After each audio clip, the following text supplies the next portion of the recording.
اللهم علمنا ما ينفعنا وانفعنا بما علمتنا وزدنا علما يا رب العالمين.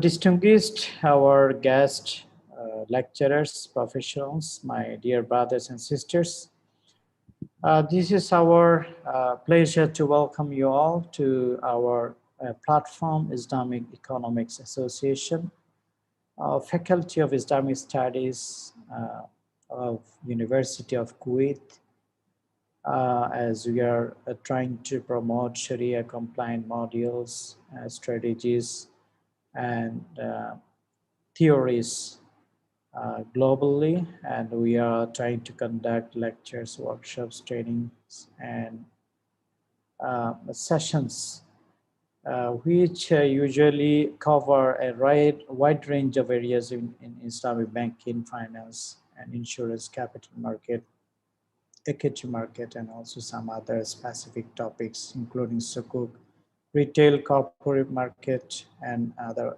products, and also practical contemporary issues.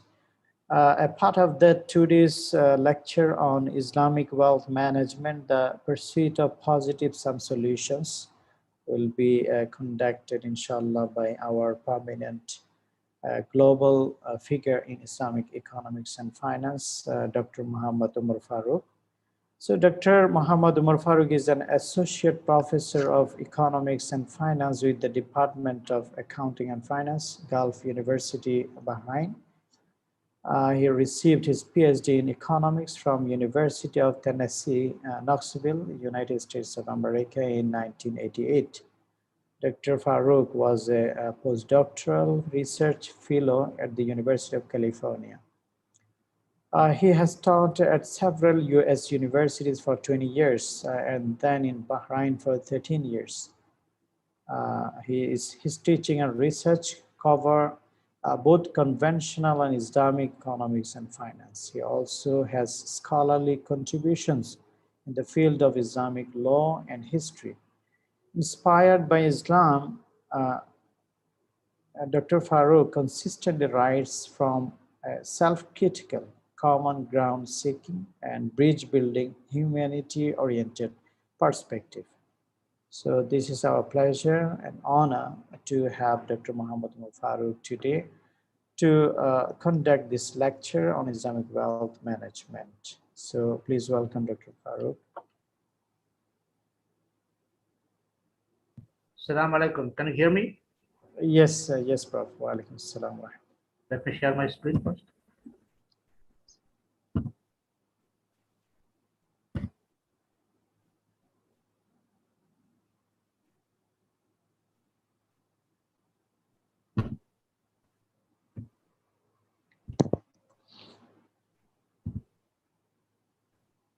أعوذ بالله من الشيطان الرجيم بسم الله الرحمن الرحيم نحمده ونصلي على رسوله الكريم أما بعد.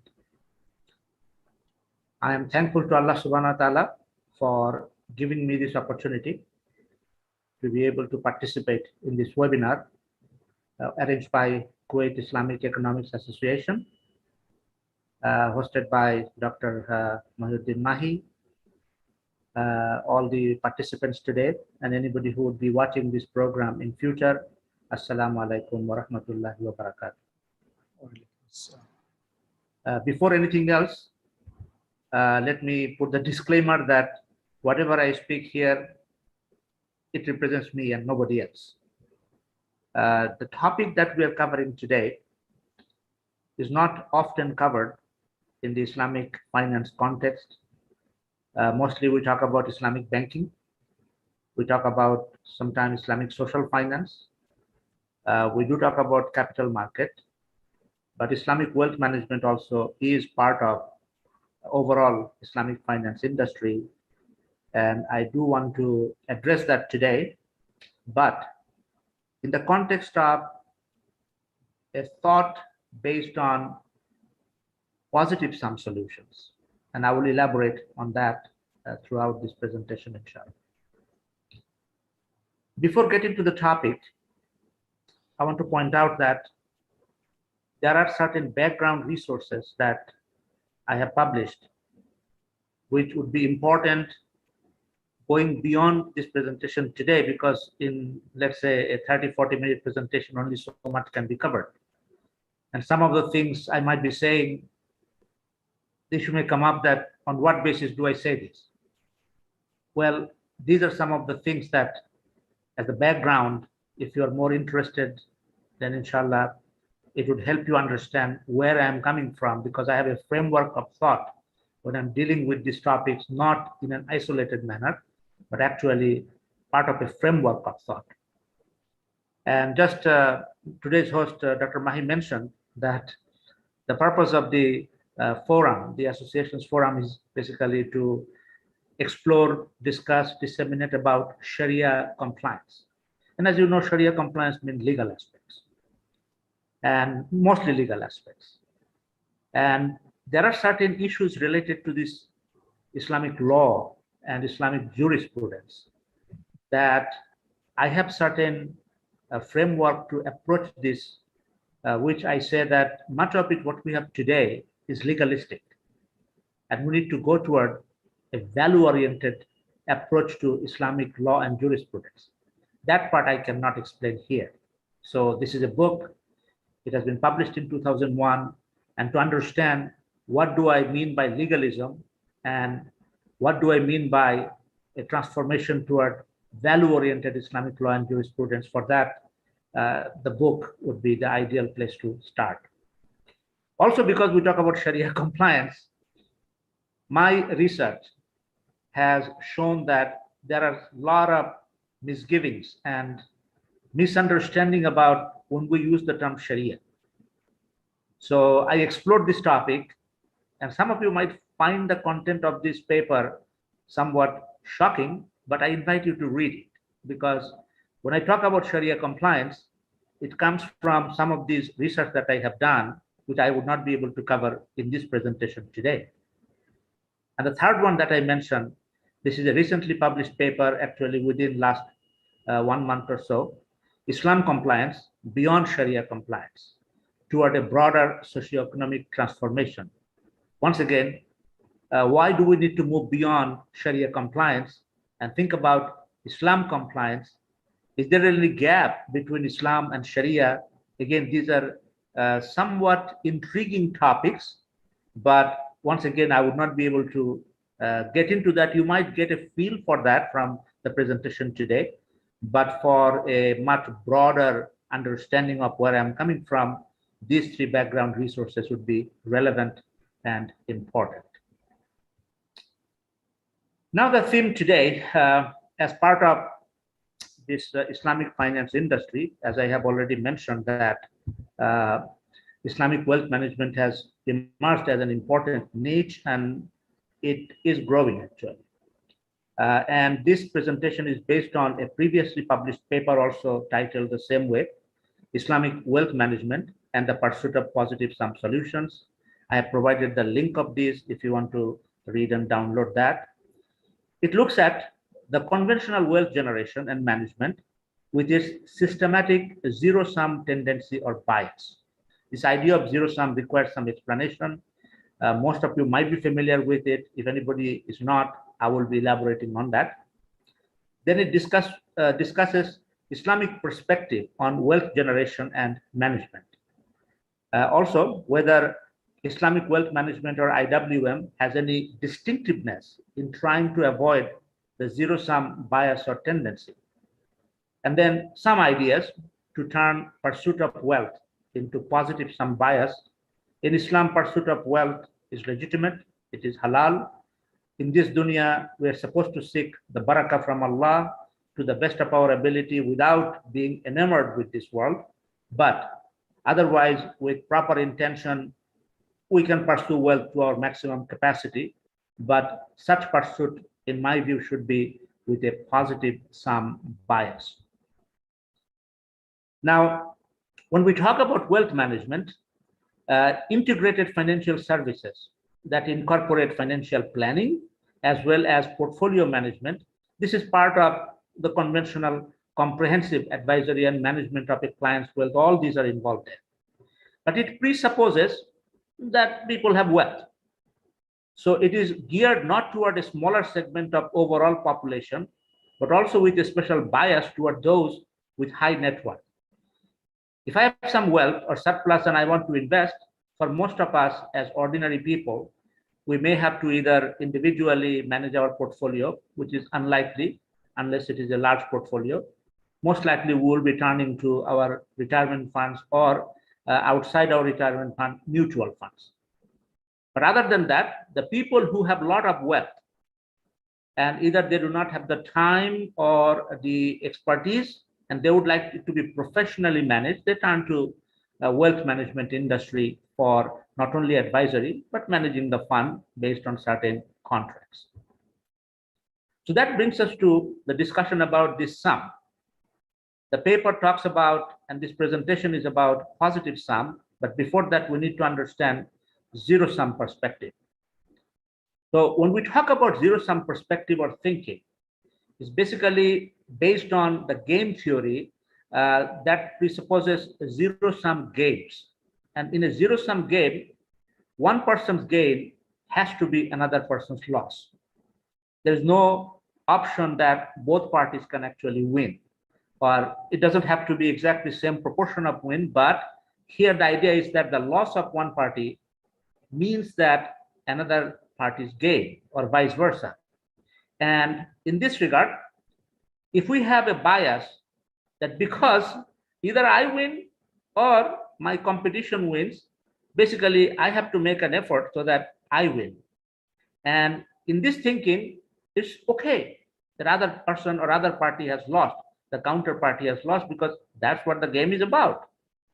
So when we talk about game theory, it is essentially a mathematical representation of a situation in which if the total gains of the participants are added up and the total losses are subtracted, basically sum is zero. So that's why one person's gain is another person's loss.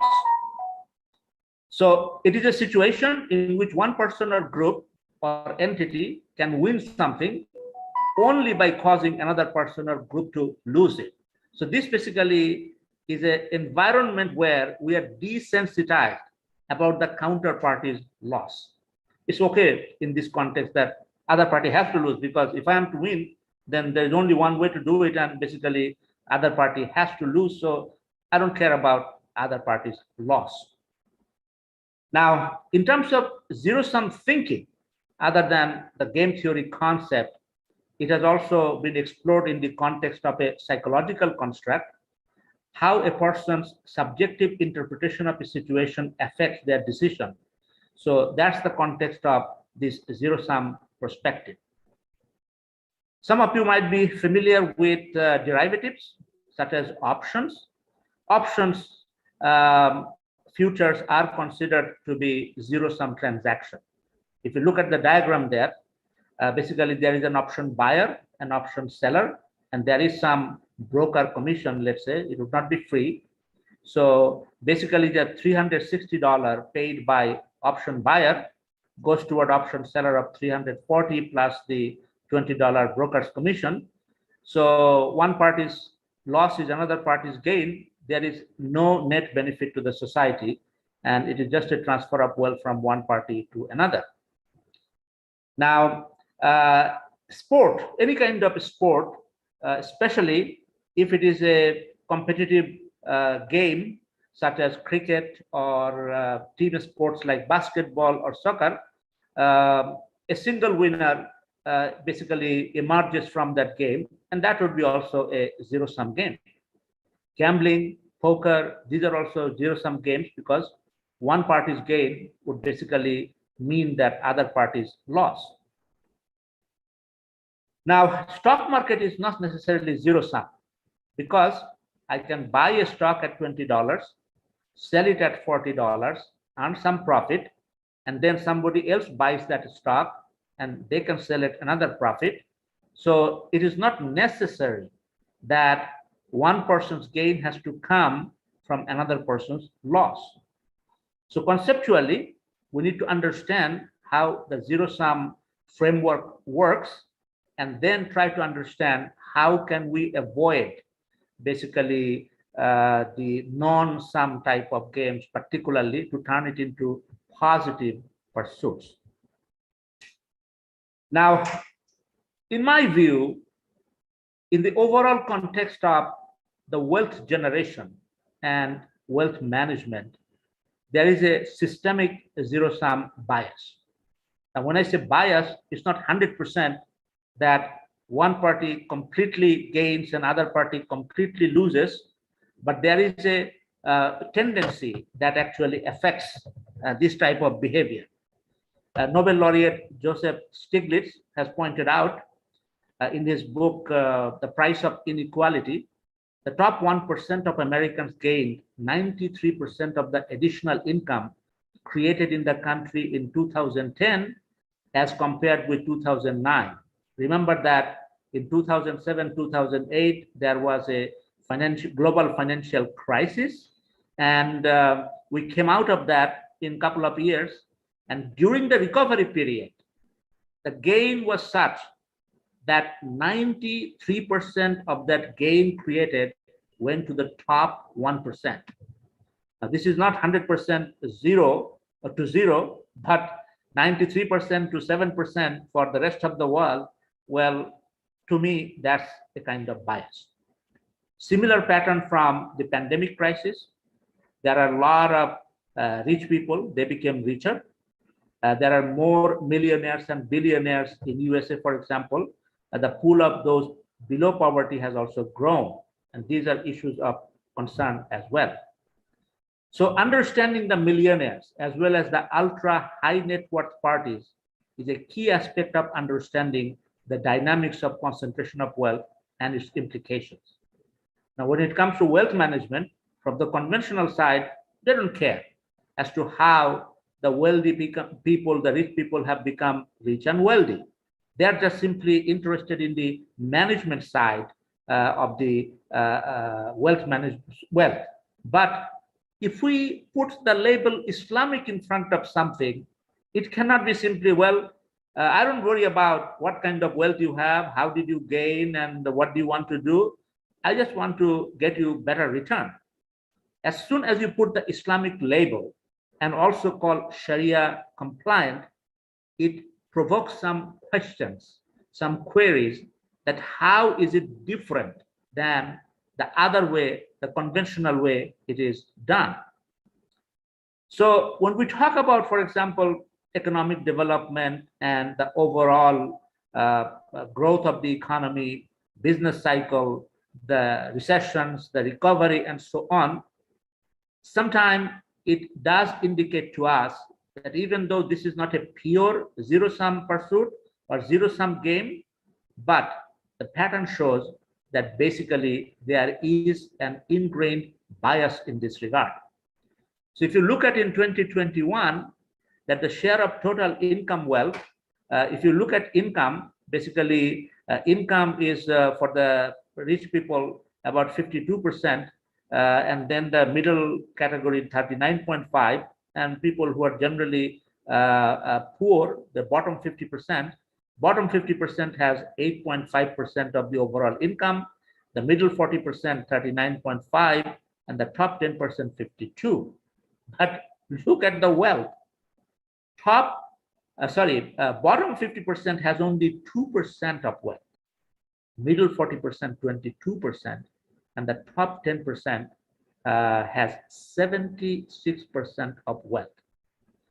So before we try to understand the wealth management aspect, which professionally or industry-wise, most of us have some idea. But when we talk about Islamic wealth management, then there are certain things we need to understand and recognize. Now, this zero-sum bias that we talk about, normally the way a society deals with, including in the West, that, well, let the wealthy people become wealthy, super wealthy, we will tax them and redistribute their income. But as you can see from the most recent experience, that really has not reversed the zero-sum bias.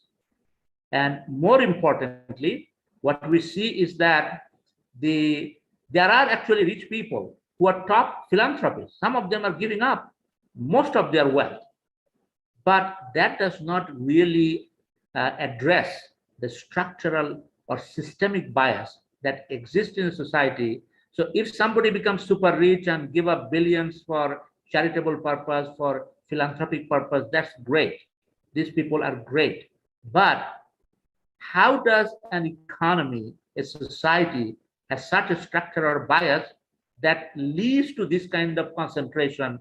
That is something also important for us to recognize and understand.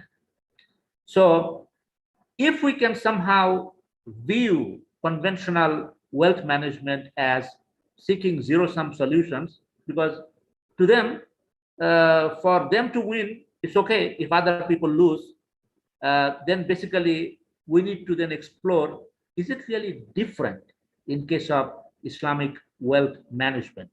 When a hedge fund, when a wealth fund, sovereign fund, they actually try to come up with their strategy, policy, approach, do they think about what kind of impact that might have on others, especially in a harmful way? So conventionally, this does not matter. But if we put the Islamic brand, the Islamic label on it, is it really different? That is something we should be interested in.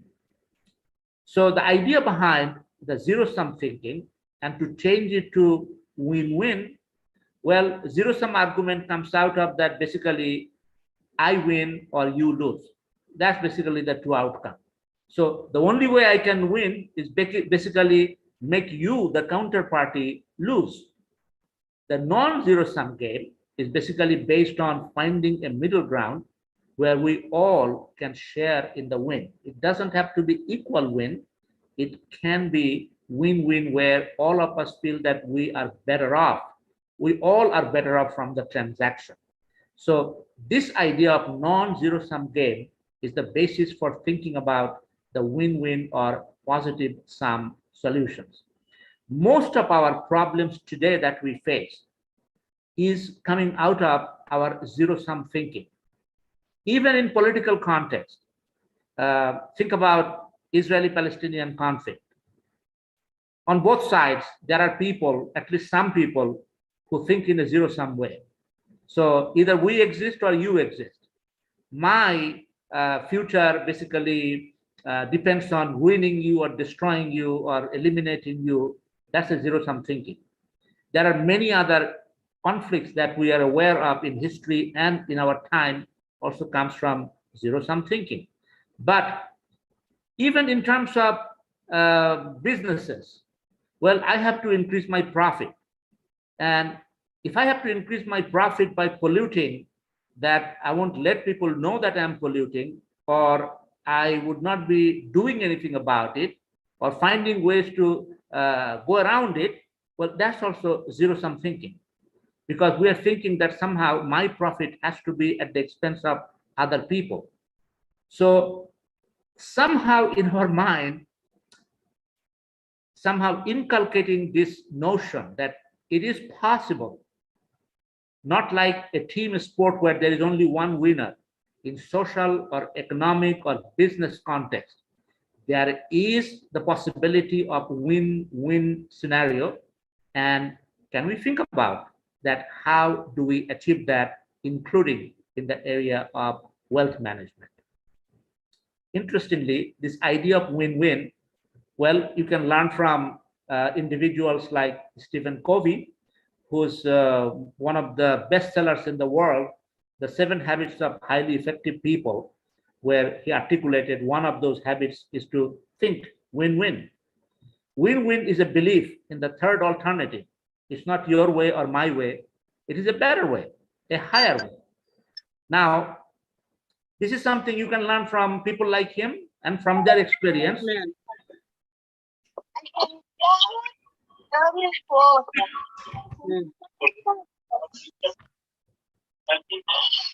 Or we can also learn about this from our root in Islam.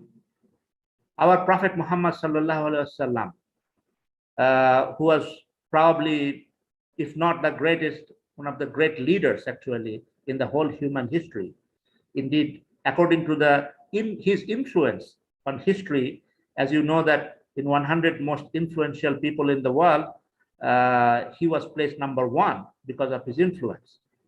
But we can also learn that win-win from Prophet Muhammad sallallahu alaihi wasallam. As you know that there was a time before Prophet became a prophet. He was already known as Al-Amin in his community, and there was an incident where Kaaba needed a renovation, and Hajar Aswad, that black stone, had to be moved. And once it was moved, the issue became at the completion of the renovation, who is going to bring the Hajar Aswad back and put it in the place. As you know, Arab society was very much divisive, and very easily it could engage in bloody conflicts. And somehow everybody felt that they should be the privileged group, group of people or tribe who should be having this opportunity or honor to place the black stone in the proper place. And every tribe at that time basically was claiming that we should be doing that. Well, it could easily turn into a zero-sum scenario. But Prophet Muhammad sallallahu alaihi wasallam, as part of the historical incident that we know, that the community agreed on him as the arbiter, that let him decide for us the solution to this. And we find a profoundly relevant example of win-win approach, where he asked people to bring a sheet of a kind of sheet of cloth, and then basically put the stone on that, and all the contending parties basically join in different corners to carry the stone to the place. Well, this is an example. Unfortunately, even though we repeat this example, but the lesson from this as a win-win thinking, we have not developed it appropriately or adequately. Or when we think about win-win, we turn to Stephen Covey, not to Prophet Muhammad sallallahu alaihi wasallam, who has shown the way long time ago. Now, as far as the Islamic wealth management industry is concerned, one of the most relevant sources of information is in the Islamic Finance and Wealth Management Report 2021. And this is something providing a comprehensive basically picture of what is happening with the this particular niche industry of Islamic finance. Now, there is, in terms of wealth management, you have the creation of wealth that comes through employment, entrepreneurship, inheritance, gift. Accumulation comes through investment, capital gain. Because of the Sharia issues where we don't live in a perfect world, so there has to be some kind of allowance for non-pure or impure income, but then that has to be purified. So takaful and other instruments for that. To protect wealth, you have estate planning, the inheritance, wasiya, hiba, waqf. There are donations, there are different areas, and distribution could be in the form of zakah, infaq, sadaqah, and so on. Now, in terms of the common areas, we have the conventional investment options that mostly we are familiar with: bonds, conventional bank account savings, derivatives, foreign exchange, futures and forwards, options, swaps. From Islamic investment side, we have the investment accounts in Islamic banks or sukuks. And then there are some common areas that could be identified that are acceptable from both conventional and Islamic side. Now, as I mentioned right in the beginning, the concept of Sharia compliance, and this needs to be deconstructed, and some of the references I have already given where you need to read those to understand my perspective on this. But Sharia compliance today basically means avoiding the major prohibitions. So in some way we can call it a prohibition-driven approach, but primarily we're trying to avoid riba, which we should, we must, darar, excessive risk and uncertainty, maisir, gambling, speculation, and of course, anything that we deal with, it should be halal as well. So there should not be any dealing of any financial or other investment or business related to pork, intoxicant, pornography, or any other thing that would be deemed haram. So today, what we mean by Sharia compliance is that we are legalistically distinctive in regard to these prohibitions. But in terms of value creation, in terms of the benefit to the society, in terms of having that impact where we all can win rather than the wealth actually accumulates to a few, well, that part from Islamic viewpoint, we need to be conscious about. Now, at this point, I would like to again draw your attention to a few more resources that I have written and published. One of them I have already mentioned about Islam compliance. Another thing that many Muslims have very little understanding about, we think about riba. Riba is haram. We must avoid it. One of the most stern prohibition carrying as much as the Allah and Prophet declaring war against those who do not give up. So it's a serious matter.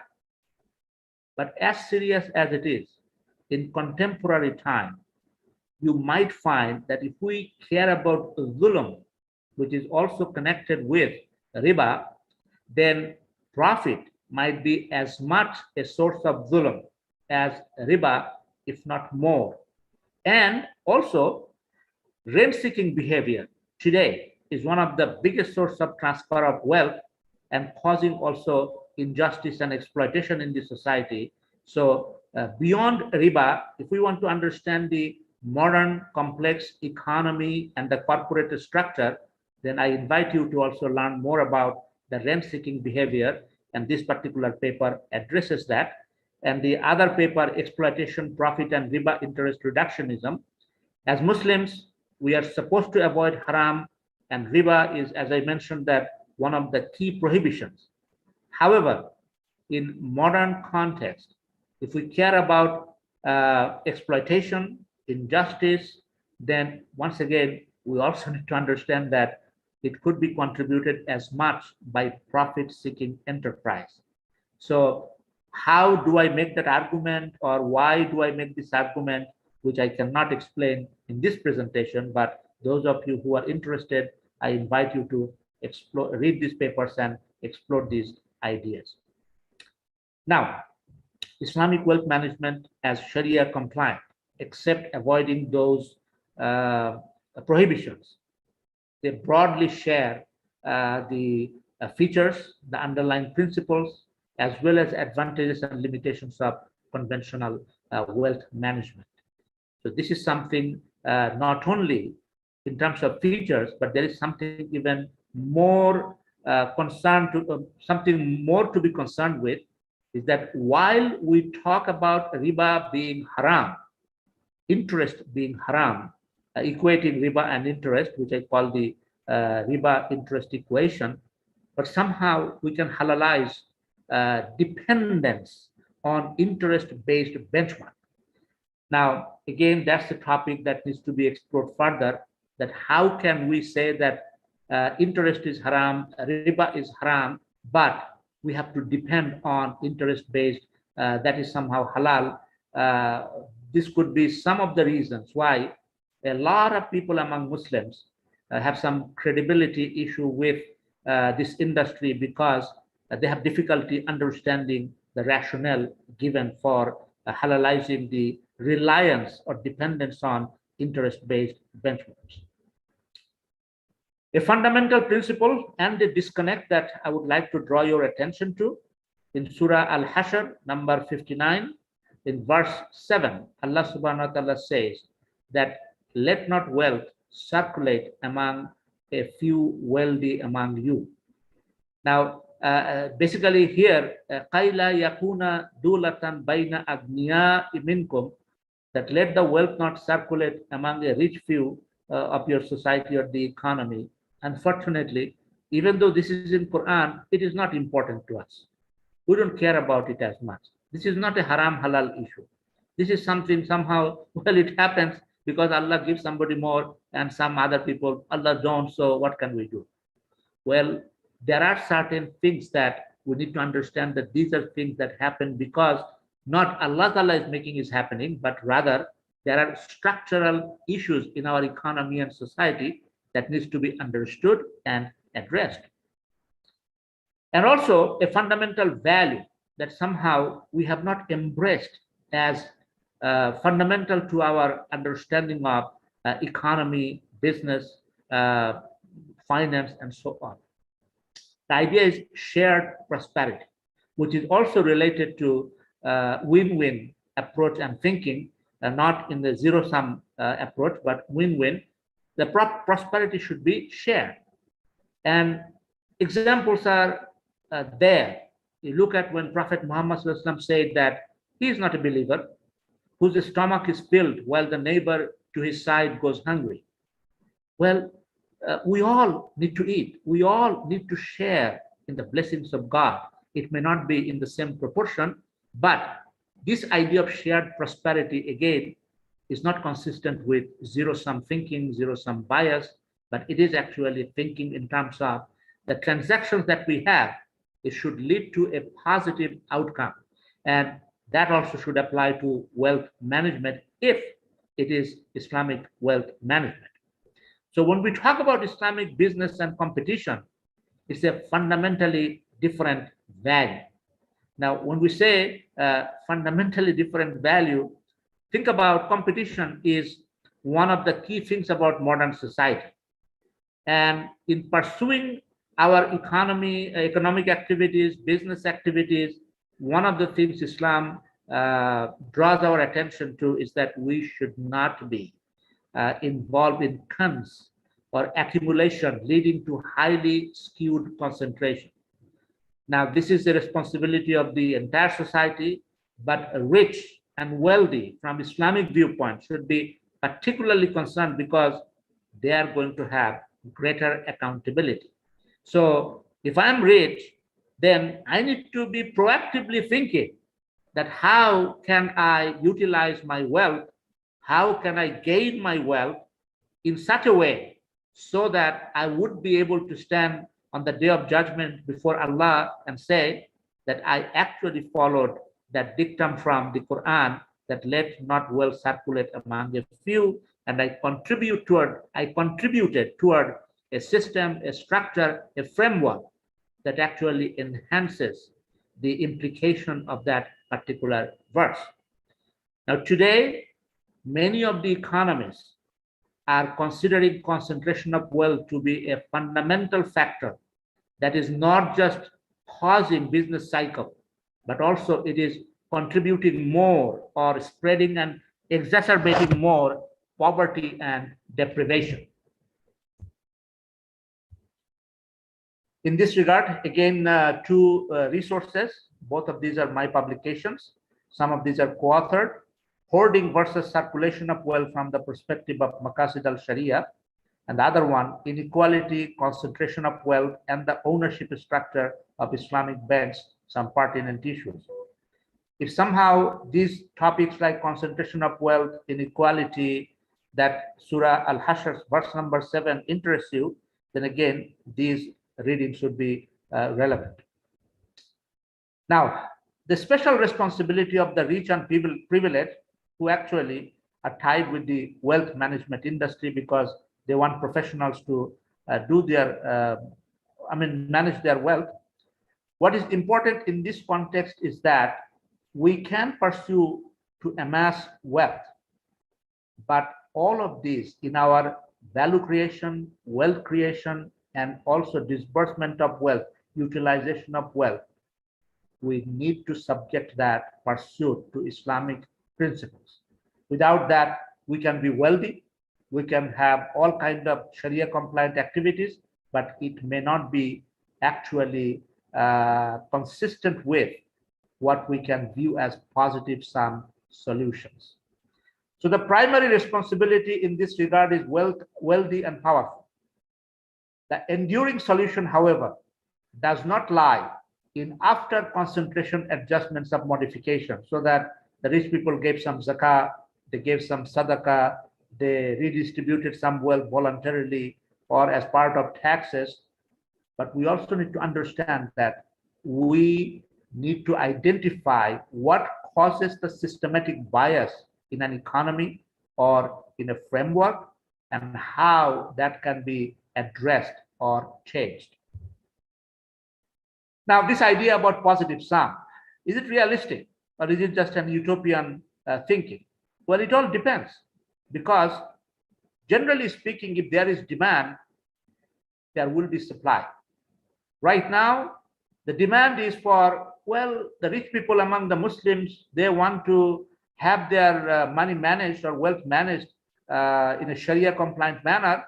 And the only thing they care about that as long as riba, garar, and maisir, those and other haram things are avoided, then who cares about what kind of impact their wealth can have or is having on others? But that's where the positive sum mentality comes in, because if we really care from Islamic viewpoint, then there is no other way to think, because any kind of zero-sum approach or profit return generated from zero-sum framework, and particularly if it is at the expense of others where there are harm inflicted on others, then yes, we are getting a lot of return. Yes, we are getting a lot of wealth, but that is going to be working against us on the day of judgment. So to wrap up toward the end, what are some of the things that we need? Number one, if we are working in the wealth management industry, then it should not be simply, well, according to the guideline, how much wealth management services we can sell. That's salesmanship.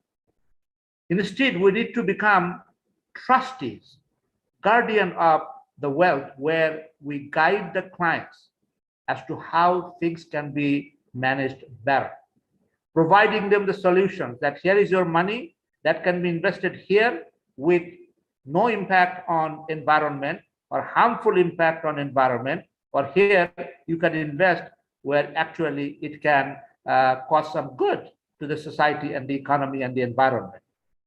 Here is an investment that can allow you to get good wealth, good return.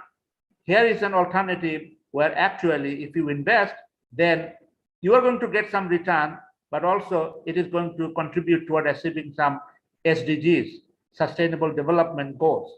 So instead of just trying to sell the service for the sake of return, try it in such a way that as if that you are the guardian or trustee of these funds and guiding the clients to something better in the win-win framework. The next thing is that that when we talk about high net worth or ultra high net worth clients, they also have a role to play. If I go to a wealth management service, including Islamic wealth management service, that, hey, here is my $10 million or $100 million or whatever, and I want you to manage so that it's Sharia compliant, and I want to get competitive return or good return or whatever agreeable. Now, as a client, if I tell my managers, tell that I want it to be invested in such a way, managed in such a way, number one, it should not cause harm to others. Number two, I would like to see that it has an impact that would be consistent with what is known as the win-win pursuit or positive sum pursuit. If the clients come and seek this kind of solutions to the wealth management industry, I strongly believe that they would respond. But right now, if we simply go to them for a return in a Sharia compliant framework, then technically speaking, yes, that's Islamic wealth management, but not necessarily that would be a win-win or positive sum solution. In this regard, also briefly, I would like to draw your attention to 5 things. I cannot elaborate on that in this presentation, but if we really care about economy, business, finance, wealth from Islamic perspective, then these things are fundamentally important. Real economy. Often we talk about that Islamic finance is based on real economy because actually it is based on asset-based or asset-backed transactions. But as I have also published in this area, that much of it is not quite up to the mark. When we understand what real economy is all about and how its dynamics functions, then you might change the idea. And again, I would be talking about some resources that you can refer to. Job creation. One of the most important aspects for shared prosperity is that all the investments that we do, is it having some impact of job creation or actually job destruction? Again, we need to look at it from the job creation perspective. Spreading asset and capital ownership. If I'm a Muslim and I have wealth Allah has blessed me with, for which I would be held accountable on the day of judgment more stringently, I have a responsibility to see that wealth, asset, capital actually spread more broadly in the society. And that also requires some ideas. In some of my works, I have pointed that out. Also, emphasis on going public. There are a lot of major businesses in the Muslim world, they are private equity. By going public, they can allow access to the broader population to share in their wealth as it is generated. And I have talked about already shared prosperity. To me, when we talk about an Islamic economy, I'm talking about a shared sustainable prosperity subject to Islamic parameters. No fancy definition, no roundabout way to explain what Islamic economy is about. If an economy shows the symptom or the indications of shared sustainable prosperity and they are subject to Islamic parameters, that's an Islamic economy. Also, as I have mentioned that this real economy needs to be understood, this is another paper, Conceptualization of the Real Economy and Islamic Finance, Transformation Beyond the Asset-Linked Rhetoric. I invite you to read this because this would give you an idea that how substantive is the claim that Islamic finance is broadly linked with real economy. You might change your mind quite a bit. The bottom line is that if the high net worth clients are interested in Islamic wealth management, they need to recognize that currently the market does not offer much opportunity for fulfilling the Quran's anti-cons expectations. However, once they themselves take it seriously, they have the economic and political leverage to create options that would better meet the Islamic expectations while pursuing wealth accumulation and addressing wealth management. These are the things also part of the bottom line. If we want to achieve all this in the Muslim world, we need broad-based, well-spread wealth generation. This also requires good governance, shared sustainable prosperity, sustainable human-centered development, pro-poor, pro-disadvantageous bias, and as I have mentioned before, Islam compliance beyond Sharia compliance. Now, ask yourself these questions, big questions. Do I have or does my organization have zero-sum thinking and attitude? If there is, then maybe we can do something about it. But first, let's try to answer these questions. Do I or my organization understand zero-sum versus non-zero or positive-sum pursuits? And then, how can I or my organization think and internalize the value and principle of win-win? Here are some resources if you want to understand more about zero-sum, how the current world is actually a zero-sum game, and also what would be non-zero. There are several works that I have recommended. These are highly recommended for enhancing and broadening our understanding. I would like to end it with one example because these are practical issues. In a positive sum thinking, our mentality has to be such that we are proactively thinking that how can we have a win-win solutions? How can my decision, my policy, my stance can contribute toward win-win solutions? One of the stories that I come across with which I would like to end today, there was a Muslim businessman and a buyer came to buy an item from his store. But the owner told the buyer that I have that item, but can you go to the other store and see if you can buy it from that particular vendor or merchant?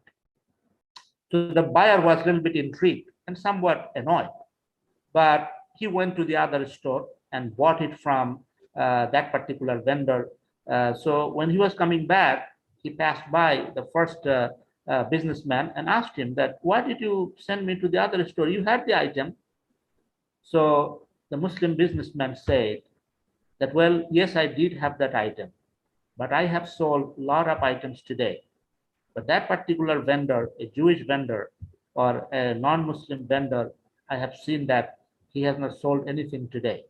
So I send it to his store so that he can also earn some living. I think the conclusion of that story is obvious. You can see the example of what win-win thinking can lead us to, rather than when businesses are trying to thrive or prosper at the expense of each other. Somehow in a destructive competition where my game basically means that, well, you may lose and I don't care. Well, thank you for listening to this presentation. I would love to hear about your candid and reflective feedback. Let me know at your opportunity. I have given the email address. Did this presentation enhance your knowledge and understanding, and in what way? Did it in any way impact on the way you think about pertinent issues? And once again, thank you for your time. Assalamu alaikum wa rahmatullah. Walaikum salam wa rahmatullahi wa barakatuh. Thank you very much, Prof, for this wonderful and excellent presentation. And I believe it covered already a detailed understanding of Islamic wealth management and what is the pursuit of positive some solutions, including the directions and also principles. So thank you very much, Prof, for your time and this effort. Somehow I am not getting any sound. Why? Can you hear me, Prof, now? I think others can hear as well. My voice is clear, I guess. Can you hear me, Dr. Mai? Yeah, yes, I can hear But you. why can't I hear you? Okay, try now. Okay, Prof. Yeah, Is it okay? Okay, thank you very yeah. much. So thank you very much, Prof, for this wonderful session. And we believe that our participants benefited a lot from this detailed session on Islamic wealth management. And Alhamdulillah, we have a clear pursuit of positive sum solutions. And I believe all of you have received the PowerPoints, as we already sent the link of PowerPoints in our this chat group. So, and for your information, this lecture is also recorded in our official channel in YouTube. And if you also visit our website, we are going to post this lecture, including the link and slides in our website. So distinguished brothers and sisters, now we open the floor for questions and answers. If you have any questions or comments or additional points, you are welcome to share with us. Brother Saeed Masood, you say, wa alaikum assalam wa rahmatullah. May you share us the link to have the slides for this beautiful program? Yes, Brother Saeed. We already sent the link in chat group. Again, we are going to send again. Inshallah, Asma, inshallah, ستضع رابط المادة العلمية في الدردشة inshallah الآن. So if there are any questions or additional points you would like to share, you may raise your hand or you may write in the question box. I can see two brothers raise their hand. I'm not sure what is the name. It shows the Galaxy J1 Mini Prime. So please welcome if you have any question.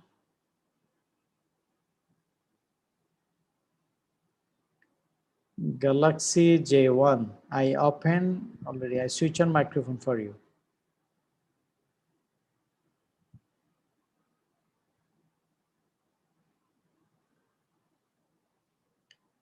Brother Saeed, we have already sent again the link of our Google Drives, which consist the slides of today's lecture. So you may download it from the link.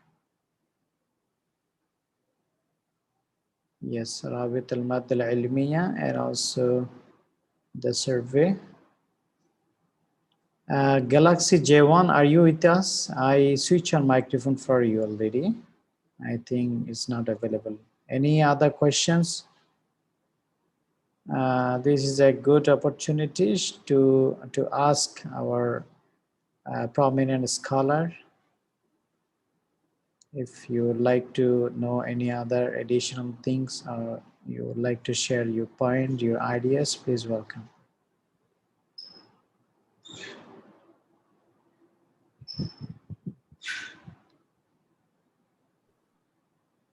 Maybe the message is clear. Yeah, Prof.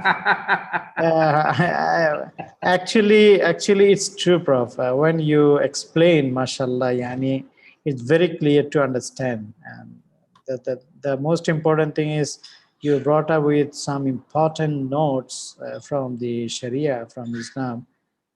Sometimes we don't, think of that. So this is very important to remind Islamic scholars and students, researchers. So from your research, we believe that the researchers in this field benefit from your articles and I can see your journals, your articles, and also your lectures.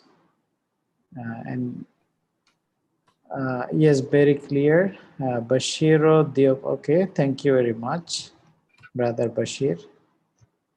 Any more comment?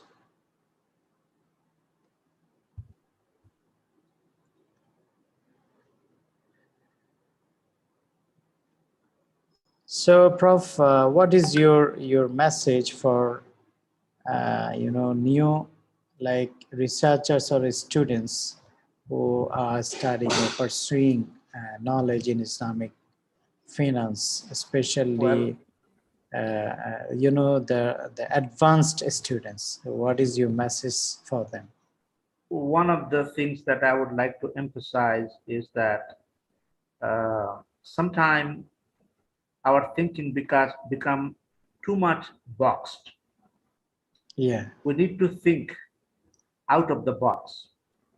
Now, out of the box does not mean going against Islam or going against Sharia or something, but sometimes what we think is the right way of thinking or right thinking or the right thought, we need to sometimes challenge ourselves.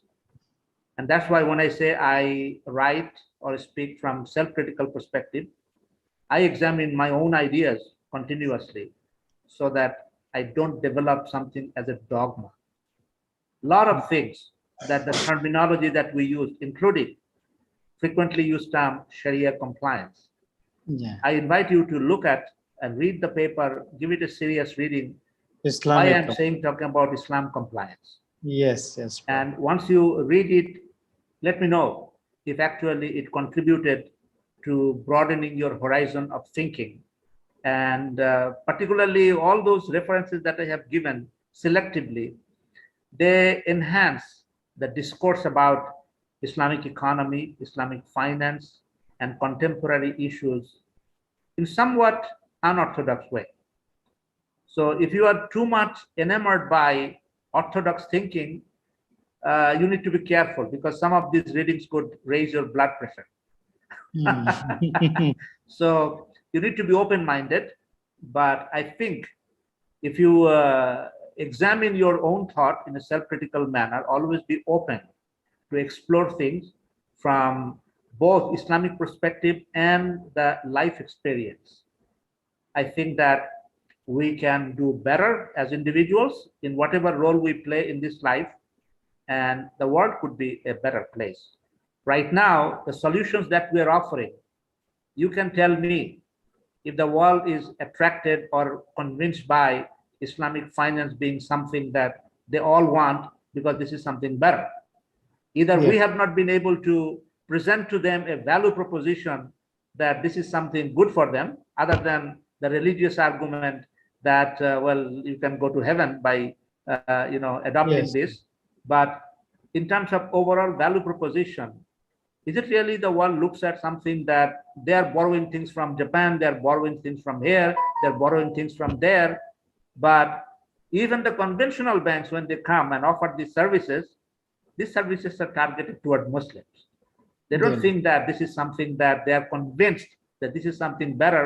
So they would like to open in New York, and they would like to open it to Frankfurt or Paris or London to their native customers.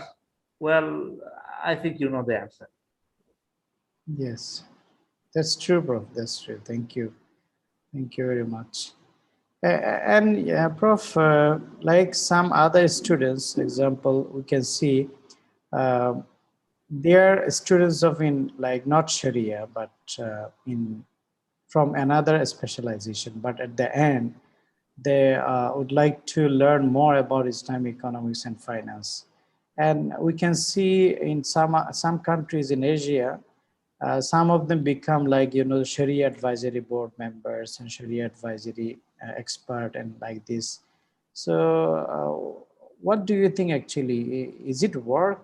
Does it work in this way? Like who don't have actually deep knowledge in Sharia or Islam, both in Sunnah, prophetic practices, and revelation, Quran. But reading the books and articles, do you think this is much more enough for them to be like Sharia expert? Yeah, well, this is a discussion that may require additional time, but generally speaking, this very term, Sharia scholars, I think it begs some question. The people that we call Sharia scholars who deserve our respect, do they really understand the modern complex world, the way things can be made relevant, functional, and dynamic from Islamic perspective? Unfortunately, most of our Sharia scholars, as we know, they only know how to apply it at the transactional level. Yeah, And at indeed. at the Yeah. institutional level, at the economy level, at the global level, do they really understand and appreciate the complexities and dynamics? And without understanding that, is fiat money halal or haram? We don't know. Is fractional reserve system haram or halal? We don't know. So our focus is only on the transactional side. Even institutionally speaking, we have adopted the same commercial banking framework as the West has done, which has proven time and again that they contribute toward a lot of concentration of wealth and also a lot of problems in the business cycle. The last financial crisis, that actually started from the financial sector and so on. And we have adopted that. We could have, for example, adopted a credit union framework where the depositors are also owners of the Yes. institution. It could spread well. You could get lower rate on your financing. You could get better return on your investment and deposit. But somehow we don't think about these issues.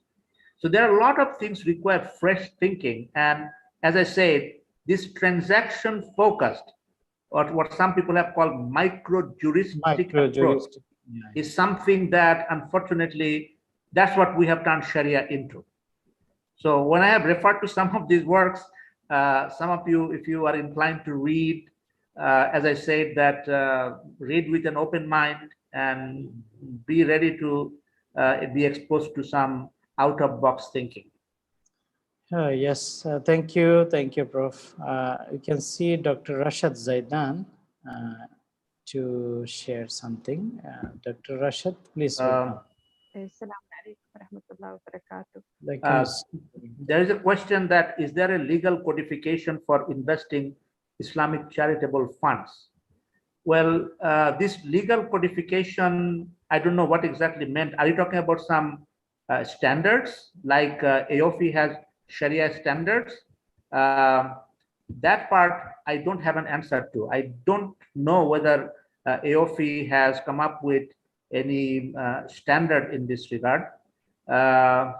But again, I think that this kind of area is also transaction focused queries, because just to give you an example, that in terms of charitable fund, what do we want to do with charitable fund? We want to help people who need charities. Well, I'm sure that there are people who can use charities, and we have resources that we can organize to alleviate some of these.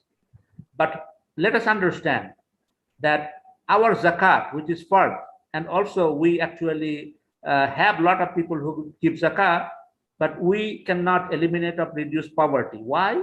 Because the way we utilize these resources is not a matter of codification. It's not a matter of standardization, but it's a matter of how do we utilize our resources.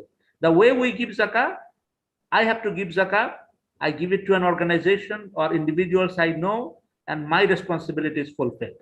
Beyond that, I don't care where did my zakat money go, how did it create an impact, did it have any impact in a sustainable way, did it actually bring a person in under poverty, below poverty to above poverty. We don't care.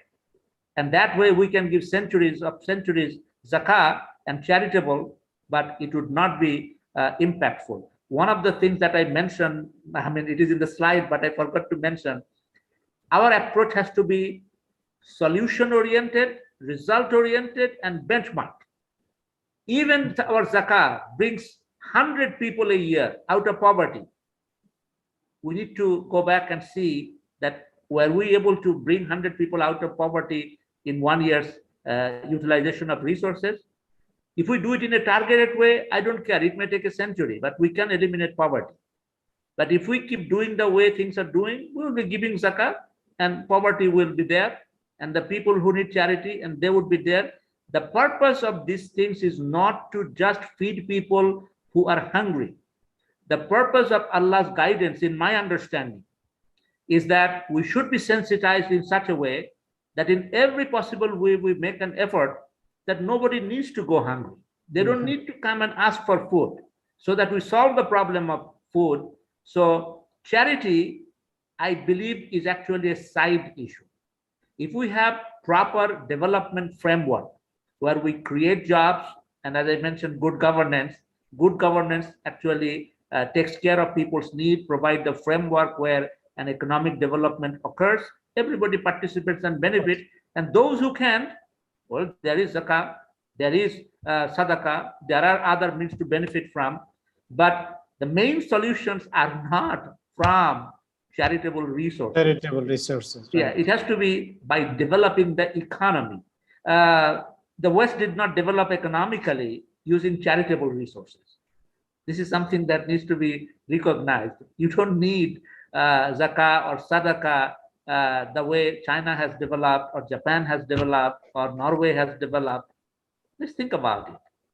We can also, it's not a mystery. It is not a mystery how development occurs. But somehow, when it comes to Islam, we are focused on charity. Charity is very important. Charity has to be there so that nobody who needs, the needs are unfulfilled. But the main solution has to come from solving the problem of income generating opportunities, either through jobs or through entrepreneurship, by business development, and so on. Unfortunately, that's not the way we think. Okay, thank you, Doctor, for this, for answering the questions of Brother Said. Yeah, I hope Brother Said got the answer, and we also got many ideas. Thank you. Prof, we would like to hear now from Dr. Rashad Zaidan. Please, Dr. Rashad Zaidan. Yeah. Assalamu alaikum wa rahmatullah. I am really very thankful for the professor for this valuable lecture. I'm a pharmacist, but I'm now studying high level of economy, Islamic economy. I will appreciate if he can advise me. I'm just now looking after the medical insurance from an Islamic view. if there is any resource he can advise me to look after, I will appreciate his help. Thank you very much for you, brother in Kuwait, and I am very appreciated all efforts. Thank you again. For these matters, it would be better to personally contact me so that I can understand the need and guide back. Okay. Okay, Dr. Rashad, I think you have already Prof email, so you can email to Prof. So inshallah, Prof will reply to you, inshallah. Thank you very much. And there are some other questions you can see. I mean, the Sharia still okay, thank you very much. Any more questions, please, or any comment? We are almost at the end of the session.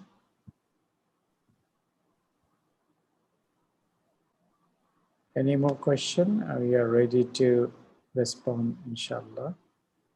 Prof, someone, Abdul Rahim, may you tell us some references of Islamic wealth management? Any references, Prof? Would you like to I did not quite. What is the question? How Waqf can play a role in IWM? These are actually more specific questions. Waqf has been very important in our history, and Waqf still can play in wealth management. But actually, this is not a wealth management issue. We have a very fundamental problem with the way we think about Waqf. In the Muslim world, the Waqf is primarily used for helping the orphans, or a masjid, or something that is very micro level. Waqf or endowment, as it is used in the West, just look at institutions like Harvard University and their endowment fund. Their endowment fund, I think about 35 or 40 billion dollars. And they see that what kind of impact they have by utilizing Waqf in terms of education, research, health. And the way we think about Waqf actually is we need to talk about it. But yes, it can be part of wealth management, because the people who are wealthy, definitely from Islamic viewpoint, they should think about how they can better leverage their wealth through Waqf for this world and also in the world hereafter. Can zakat be given as free of cost financing? That should be like Qad Hasan.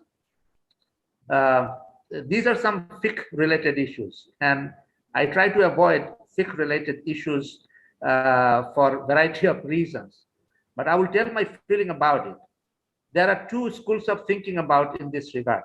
One school is that when it comes to zakah, it must be disbursed in such a way that the ownership is fully vested in the receiver. So then you don't have any control over it. But life has shown that in most cases, the desired impact would not be there if you completely transfer the resource to the receiver. And the reason is that most people are short-term oriented. If they receive certain fund today, instead of helping themselves long-term, they might to get the medicine to save themselves today, or something for the immediate need fulfillment. If you have something that actually is more based on the notion that the resources are recyclable, and also you have to return, there are evidences that it actually produces better result. Now, this is something from fiqh viewpoint. If you think that, well, the resource has to be transferred permanently to the receiver, then you know that there are some limitation to what the question has raised. But I believe that these are some of the problems of the way we have fiqh-based approach that does not take into consideration the impact, the outcome, how we can produce better result. How can actually we help people better? Somehow, the way we think about fiqh does not cover those areas. And that's one of the reasons why value-oriented Islamic law and jurisprudence, that's something I invite you to read. Yeah. Thank you very much, Prof. Yeah, I think I think there is another question here. Yes, yes. Where Does it is mean the that question? IMOA is only confined for rich people or people with money? So how transfer of wealth take place in IWM? How come I'm not being able to see the question? Is it in the chat? Yeah, in chat group, Prof. Okay, for rich people or people with money. So how transfer of wealth take place in, for the first part, when we say that it's confined for rich people or people with money, as I have explained that wealth management industry is particularly geared toward wealthy people, the people who have wealth. And often they deal with high net worth people. For smaller investors or with small wealth, usually they turn to mutual funds or their personal investment. The other part is that, so how transfer of wealth take place in IWM? I'm not sure that I understand that question. Before I answer, I need to understand it better. If you would like to contact me and explain to me the question a little bit more, I can try to answer. But now IWM understand Islamic wealth management. But when you say how transfer of wealth take place in IWM, if I understand the question correctly, the way the world operates today, the way the economy and the business and the financial world operates, except for the Sharia compliance part where you avoid certain things haram, there is no difference between conventional and Islamic wealth management.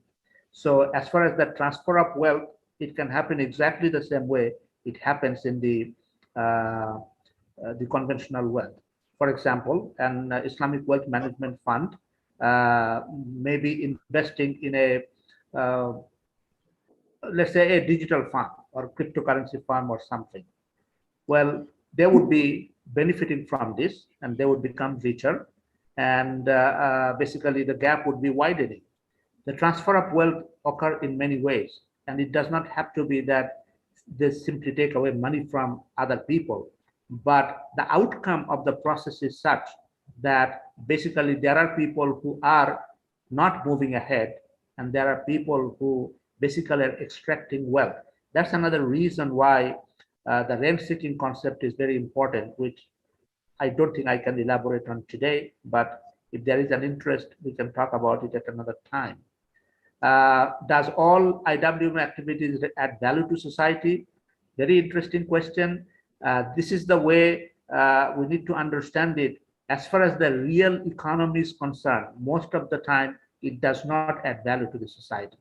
And that's why the paper that I have recommended about the real economy, please read it, understand what real economy is all about, and I'm sure that you would see that where the Islamic wealth management activities come short in that regard. A trade-based transaction, this is something again, this is explained in that paper.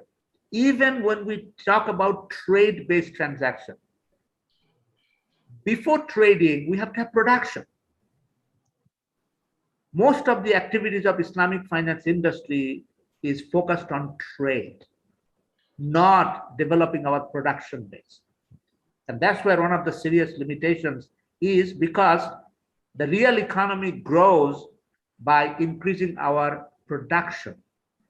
Without increasing our production and consumption, if we simply trade what we have, we're not creating values or not creating the values the way actually an expanding, growing economy would. So that's why trade-based is important. But before that, we need to have a better conceptualization of what real economy is all about. Just to give a hint. Okay. Thank you, Prof. Okay. Prof, thank you, Brother Abdul Mateen.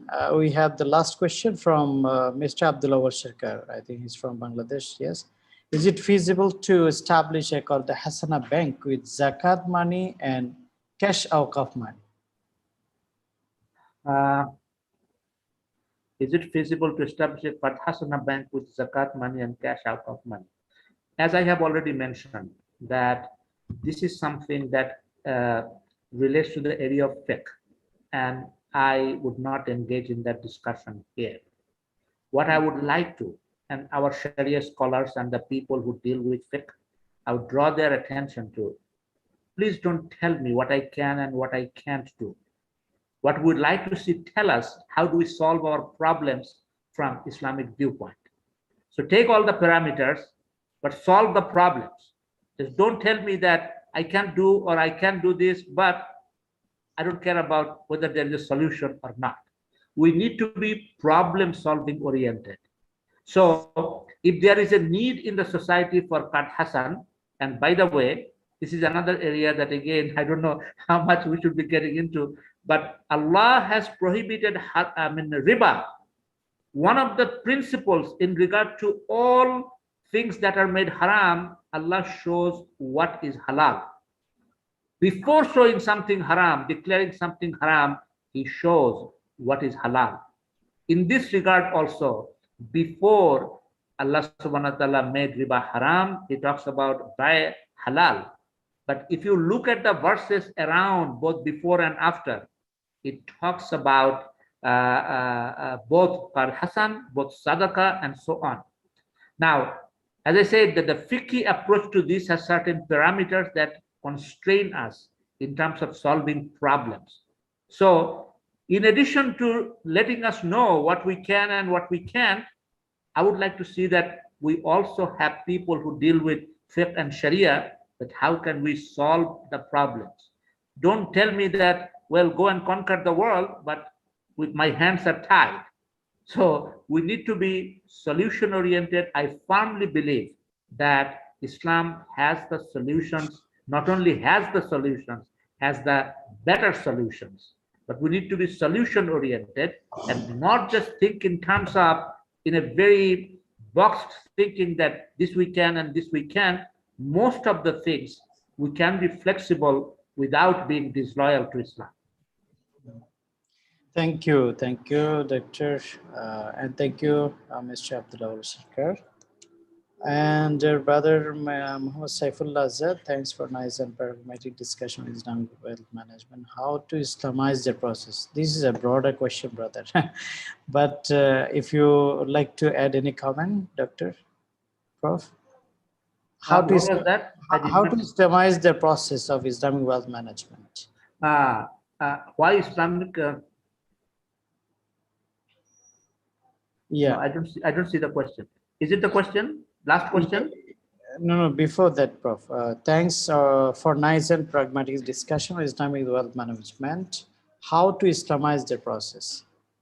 How to Islamize the process of what? Process of, I think, Islamic wealth management. Total system, this system, yeah. Yes. Again, this presentation was based on a paper. And that paper actually has a lot more content than what we cover here. So what kind of things that we can do that actually will not only help us increase wealth if we have wealth, but also keeping in mind that Islam has certain parameters that must be achieved as part of that. So some ideas are presented in that paper. I invite you to read that paper, inshallah. Okay, thank you. And by the way, for all these papers, except the book, I have given the links where you can freely download it from. Okay, thank you very much, Prof. We are ending the session today here. We would like to thank all the online guests, experts, lecturers and professors, students, my dear brothers and sisters, for joining us on behalf of our Islamic Economics Association of Kuwait University. I just want to add the last word. Yes, Prof. If anything that you get it from this presentation, let's think win-win. Yeah, thank you, Prof. So we thank you very much for joining us, and for your information all, I mean, every Thursday we have English program. We specify the field and areas of Islamic banking and finance, economics in a broader way, and we invite worldwide scholars and prominent figures, experts. So you are welcome to join. And we do have everyday program in Arabic language.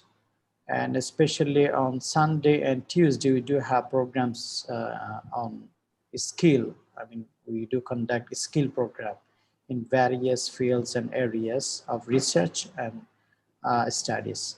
So you're welcome to join, and thank you very much. And we would like to thank our guest speaker, Dr. Mohammad Omar Farooq, for your valuable time and for your effort for this wonderful session.